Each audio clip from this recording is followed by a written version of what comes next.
हमें कुछ भी नहीं मिल रहा, मगर अब ये है कि हम लोग यही चाह रहे हैं कि कोई हमारे पीछे ऐसा सपोर्टर होए जो हमारी सपोर्ट करे और हमारे को हमारा हक दिलवाए।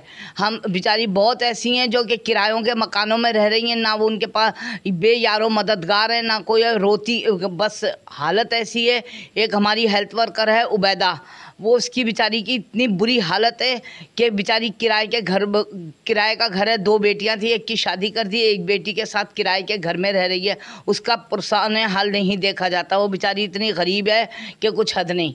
अच्छा आंटी, मुझे आप ये बताएं कि क्या नाम है, जितनी भी हेल्थ वर्कर हैं ज़्यादातर मैंने देखा है कि इसमें ज़्यादातर गरीब गुरबा ही होती हैं। ज़ाहिर है उनको मजबूरी भी होती है तो वो करती हैं काम।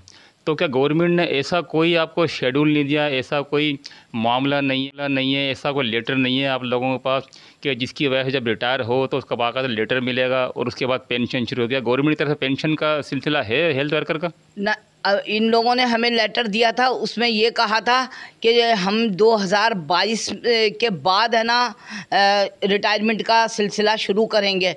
अब ये 2022 हो गया है, मगर अभी भी मैंने मालूमात करी है कि तो उन्होंने कहा है कि ना भी हमें उन लोगों ने सर्विस बुकें दी हैं, सांगड़ में पड़ी हैं या कहाँ हैं सर्विस बुकें, और उनके पास जो सर्विस बुकें हैं वो बिल्कुल खाली हैं, ना उनके अंदर कुछ लिखा हुआ है कि भाई महीने किस तरीके से इनकी तनख्वाहें आ रही हैं। तनख्वाहें उनको हर महीने मिल रही हैं, पहले हमें 6-6 महीने नहीं मिलती थी, मगर अब हर महीने तनख्वाह मिल रही है, मगर कोई हाल नहीं है कि अभी भी उनको अपने ऊपर उम्मीद नहीं है कि हम पक्के तो हो गए, मगर हमारा कोई सर्विस बुक हमारे पास है ही नहीं, कोई सबूत ही नहीं है। अच्छा आंटी, जो है आप ये बताएं कि आपका गुजर बसर किस तरह हो रहा है इस वक्त? इस वक्त मेरे शौहर का भी एक 1.5 साल हो गया इंतकाल हो गया। मेरा एक बेटा है, वो भी प्राइवेट जॉब में है। मैं खुद एक कैंसर ज़दा औरत हूँ, मगर मेरा ये है कि उसमें मेरा गुजारा हो जाता था। मेरा शौहर खुद बीमार था, ये था, मगर अब ये है कि शुक्र है उस रब का, अल्लाह का, कि जो है ना दाल रोटी हमें खिला रहा है। मगर हम चाह रहे हैं कि हमारा हक मिले ताकि मैं अपने बेटे को भी कुछ सहारा दे सकूं। और 2 मेरे पोते हैं, बेटियां थी मेरे 4, मैंने उनकी शादी कर दी है। अब मेरे 2 पोते हैं और मेरा बेटा है, हम रह रहे हैं। और अब मेरी आप लोगों से गुजारिश यही है, हमारे बड़े जो हैं उन लोगों से, कि हमारे वास्ते कोई एक्शन उठाएं और हमारे वास्ते हमारा कोई मसला हल करे, जिसमें बेचारी मैं अकेली नहीं, बहुत हेल्थ वर्कर हैं।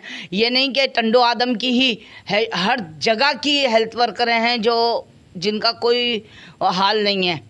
अच्छा आंटी, ज़ाहिर है शुक्र है, ये आप शुक्र अदा कर रही हैं, ये भी एक बहुत बड़ी बात है कि आजकल आजकल तो लोग शुक्र अदा भी नहीं करते अल्लाह ताला का। आपने माशाल्लाह इतनी तकलीफ़ परेशानियाँ बर्दाश्त की। बयान अपना दिया है। अब आप लोग जो हेल्थ वर्कर हैं, हमारी यहाँ की टंडो आदम की 10 से 12 हेल्थ वर्करें रिटायर हुई हैं, जिसमें एक हमारी सुपरवाइज़र है फ़िज़ा हाशमी, वो हुई है। तो ये है कि मैं उनसे बात करके और है ना कहूँगी कि भैया कोई ऐसी जगह फिक्स कर लें, वो लोग अपने जो हैं तासुरात बयान करेंगी, और उन लोगों के भी आप बयान सुन लीजिएगा, और हमारे ये मेहरबानी करके हमारे वास्ते है ना का शुक्रिया, बहुत बहुत शुक्रिया। अच्छा नाज़रीन, आपने सुना, ये देखा मज़लूम हेल्थ वर्कर हैं, इनके साथ सिर्फ ये अकेली नहीं है, बल्कि ये 10 से 12 हैं। सिर्फ टंडो आदम की, ज़ाहिर है पूरे ज़िले की नहीं बल्कि पूरे सिंध का मामला है। इनको बिना किसी लेटर के रिटायर किया गया है, इनको किसी भी किस्म की कोई पेंशन नहीं दी जा रही, बहुत परेशान हैं, तकलीफ़ में हैं। तो ये कम अज़ कम कह रही, कम अज़ कम चलें ठीक है, हमें रिटायर कर दिया गया, हमें लेटर दिया जाए और साथ में हमारी पेंशन जो है स्टार्ट की जाए ताकि हमारा गुज़र बसर अच्छा हो सके। नाज़रीन, मुझे इजाज़त दीजिए मेरा कैमरामैन उज़ैम राजपूत के साथ वसीम खान, WK न्यूज़।